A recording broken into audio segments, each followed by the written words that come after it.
Obeying the Lord brings an increase. That's what we're going to talk about here today on Strength for Today. It is Wednesday, prayer meeting night, 7:30. Want everybody to be here, January the 16th.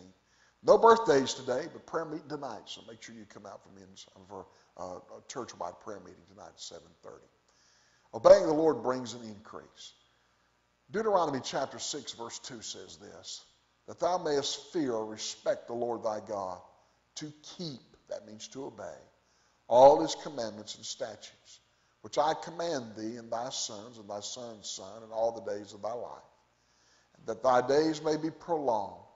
Hear therefore, O Israel, and observe to do it, that it may be well with thee, that ye may increase mightily. I love that word mightily.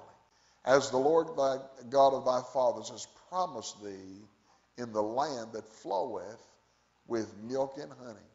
Let me say something to you very clearly. First of all, the word of God's to everyone, not just a select few.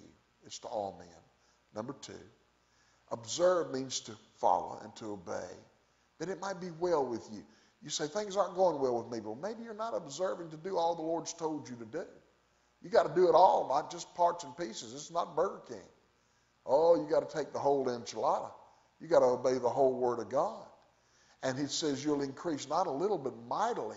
If you've got the Word of God invested in you and you're obeying the Word of God, you're going to be blessed not just a little bit, but a whole lot. Because God promised you. Now, I can promise you, and I may not always come through with the blessing you think I'm going to come through, but if God says he's going to bless you, it's not going to be a little blessing, it's going to be a big one. He says, I'm going to bless you mightily. And God's the one who's promised you, and he's placed you in a land flowing with milk and honey, so the possibility of being blessed is there. Take advantage of it. Obeying the Lord brings an increase. If you obey him, good things are going to happen. Deuteronomy 29:9, keep therefore the words of this covenant and do them, that you may prosper in all that you do. If you want to be blessed, you got to obey. Psalms 1:1, my favorite psalm. I learned this when I was in 4th grade, verse by verse, phrase by phrase. Blessed is the man that walketh not in the counsel of the ungodly, nor standeth in the way of sinners, nor sitteth in the seat of the scornful. But his delight is in the law of the Lord, and in his law doth he meditate day and night. And he shall be like a tree planted by the rivers of the water, that bringeth forth his fruit in his season. His leaf shall also wither, and whatsoever he doeth, look at this, shall prosper. Let your roots run in the Word of God.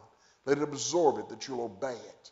And God said that you're going to bloom like a cedar in Lebanon. You're going to grow like a tree planted by the rivers of waters.